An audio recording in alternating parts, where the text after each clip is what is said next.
Vou dar agora a palavra à professora Vilma Pinto, já a nossa conhecida também do FIB, já teve a possibilidade de participar em eventos nossos. Vilma Pinto, que é diretora da Instituição Fiscal Independente do Senado Federal, economista, especialista em finanças públicas e professora do IDP e da Fundação Getúlio Vargas. Tem a palavra. Obrigada. Bom dia a todos. Gostaria de agradecer o convite para estar mais uma vez nesse importante fórum de debates. Eu acho que os temas que a gente tem abordado nos fóruns são de extrema relevância, não só para o Brasil, mas acho que são temas que a gente tenta, de certa forma, conciliar, né, a agenda que tem sido debatida tanto no Brasil quanto no exterior. O tema do painel, também cumprimentar meus colegas de mesa, o tema desse painel é um tema bem abrangente, né? Então, fiquei me perguntando como que eu consigo sintetizar uma fala de 10, 15 minutos sobre um tema de contas públicas e equilíbrio fiscal, que é um tema que a gente pode ficar várias horas e dias, acho que rende um livro se a gente deixar relacionado ao assunto. Eu vou focar minha fala numa agenda que tem sido debatida na Europa e tem sido debatido também no Brasil, que é a questão da governança fiscal.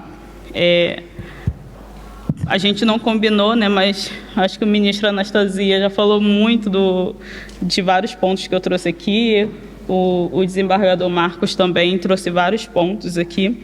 E a ideia é que a gente consiga falar um pouco e debruçar um pouco dessa agenda que é debate na Europa, né? A gente tem a apresentação de uma nova proposta de arcabouço fiscal para a Europa, e também no Brasil a gente teve uma proposta de novo arcabouço fiscal, mas explorar numa dimensão maior, que é a dimensão da governança fiscal. E por que essa dimensão maior? E aí, pegando um pouco o gancho do que o ministro Anastasia trouxe e que o desembargador Marcos também trouxe, que é relacionado à questão que a gente precisa, o Estado ele tende a gastar mais do que arrecada. Então, esse é um primeiro ponto, que aí está relacionado à questão da regra fiscal.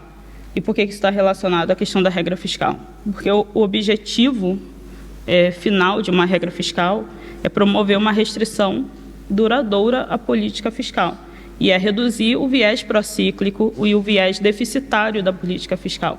Então, é tentar um pouco para que serve a regra fiscal. A regra fiscal é um dos pilares da governança, ele não é o todo. Então, a gente não pode falar em equilíbrio e contas públicas se falar somente da regra fiscal. E aí, o desembargador Marcos trouxe também a questão da necessidade de governança, né? E falou também sobre a questão da qualidade do gasto. O ministro Anastasia também explorou muito essa questão da qualidade do gasto. E aí, nesse ponto que entram outros pilares da governança fiscal, né? A gente tem hoje alguns outros instrumentos, né, que a gente pode listar aqui, que é a questão do fortalecimento das instituições. Então, aqui a gente tem, no caso do Brasil, por exemplo, a questão do TCU, a questão da instituição fiscal independente. Na Europa, o papel das instituições fiscais independentes tem sido debatido a fundo nesse contexto de governança fiscal também. Tem também a questão da qualidade e eficiência, tanto do gasto quanto da arrecadação, né? Então, quando a gente fala de quadros de despesas de médio prazo, que em inglês é o MTF, quando a gente fala de Spend Review, a gente está falando desses instrumentos que, juntos, em conjunto, sim, são capazes de promover uma boa gestão e uma boa governança fiscal. Então, quando a gente fala de novo arcabouço fiscal, a gente está falando, sim, do equilíbrio nas contas públicas, mas está falando de um dos pilares da governança fiscal e não de um todo. Então, é preciso também aprimorar essas outras medidas. No Brasil, foi apresentado uma nova proposta de arcabouço fiscal. O foco geral era justamente nesse quesito da regra fiscal. E por que o foco foi na regra fiscal? Na Europa também teve esse foco na questão das regras fiscais.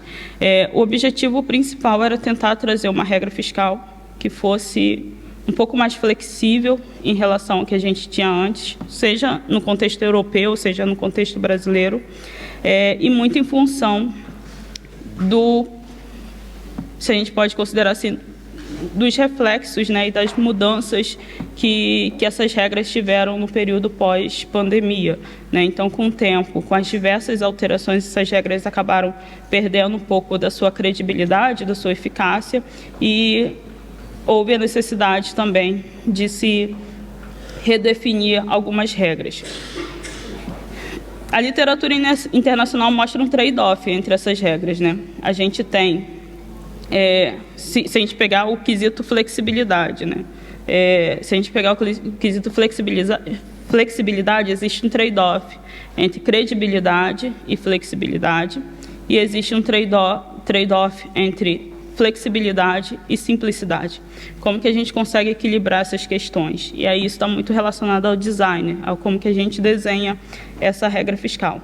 Mas o que eu queria me atentar a fundo no que está na proposta que está em tramitação no Congresso relacionada a essa questão do novo arcabouço fiscal, é que foi inserido um inciso de uma forma um pouco tímida, né, porque não foi explorado muito a fundo, foi só um artigo no meio de um texto de 15, 20 páginas, não lembro agora, que é sobre o marco fiscal de médio prazo, né? No Brasil a gente tem o nosso instrumento orçamentário, que é a nossa Lei de Diretrizes Orçamentárias.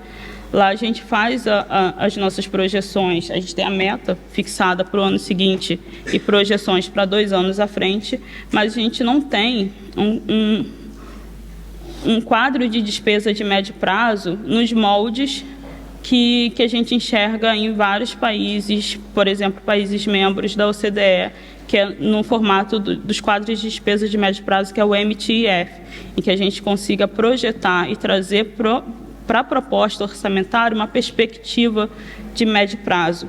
Isso poderia ajudar e auxiliar na questão da gestão e na qualidade e eficiência do gasto público. Então, são instrumentos auxiliares que eu queria trazer para esse debate e que podem contribuir para essa questão do equilíbrio que a gente tanto menciona e tanto estuda. No que diz respeito às contas públicas, né, se a gente for parar para observar, o professor Marcos citou vários incisos relacionados, que estavam colocados na nossa Constituição, foram inseridos por uma emenda constitucional número 109, que ficou conhecida como PEC emergencial, relacionadas à sustentabilidade, relacionadas à questão a diversos instrumentos orçamentários. Em 2019, ainda, se eu não me engano, Felipe Salto, João Vilaverde e Laura Carpusca lançaram um livro, e dentro desse livro tinha um artigo sobre essa questão orçamentária, e no artigo eles tratavam sobre um capítulo falando sobre a inflação de regras, e está muito relacionado a essa questão da reforma orçamentária e como que a gente pode aprimorar essa questão dos nossos instrumentos orçamentários, né? Então, hoje a gente tem uma série de regras, uma série de normativos com esse objetivo, né, de tirar esse viés deficitário das contas públicas, de atingir esse objetivo de equilíbrio nas contas públicas, mas eles estão meio espalhados, né? A gente tem um pouquinho na Lei de Responsabilidade Fiscal, um pouquinho na Constituição, alguns normativos na 4.320. Então, realmente, essa questão de promover também uma reforma orçamentária, no caso brasileiro, também poderia ser útil do ponto de vista de governança fiscal. Por fim, né, já não querendo me alongar, vou trazer alguns números relacionados aos dados fiscais nos últimos anos. No caso do Brasil, a gente teve um cenário de déficit nas contas públicas que vem desde 2014 e vai até 2021. 2022, pela primeira vez, a gente teve um cenário de superávit primário. A dívida pública, se a gente observar a dívida pública no Brasil comparada a dezembro do ano passado, ela não cresceu nem caiu, ela está relativamente estável como proporção do PIB, mas a gente tem um desafio, né? em relação ao orçamento do ano passado, o que aconteceu? A gente teve um aumento de despesas no orçamento, né, em relação ao que estava previsto no orçamento, não em relação ao ano passado, mas em relação à previsão inicial do orçamento. E agora a gente começou a discutir no aumento de gastos e agora a gente está discutindo as fontes de financiamento. Então, a gente fez um processo inverso. E toda essa discussão de equilíbrio fiscal, ela envolve os dois lados, né? Então, se a gente está falando de aumento de gastos, a gente tem que ter, de certa forma, uma contrapartida do ponto de vista de financiamento. E nesse quesito é que entra essa questão e essa discussão sobre se o novo arcabouço fiscal que foi proposto, ele depende ou não de receitas, ele depende ou não de gastos, etc. Eu acho que a gente tem que olhar um pouco dos diferentes instrumentos, né, do ponto de vista do que foi proposto. A questão da dependência da receita, ela está mais vinculada às metas de resultado primário que foram fixadas, né, para o exercício. De fato, existe essa dependência, porque as metas de resultado primário também não podem ser fixadas qualquer meta, tem que ser uma meta que gere uma sustentabilidade para a dívida pública, para a relação dívida-PIB. Mas, em termos de trajetória da despesa, em cenários normais, a gente tem, de fato, uma certa estabilidade em termos de crescimento e de melhora gradual do resultado primário, como vinha ocorrendo já há alguns anos, essa melhora gradual, né?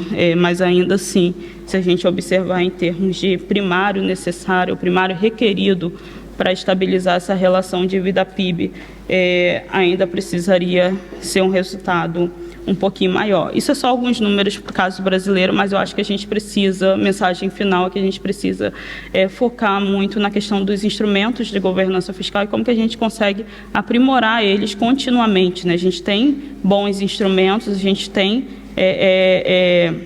vários deles já vigentes no país, a questão mesmo como que a gente consegue manter eles sendo aprimorados continuamente e andar de mãos dadas, né? Como se a gente consegue fazer eles seguir de forma harmoniosa. Bom, é isso. Obrigada.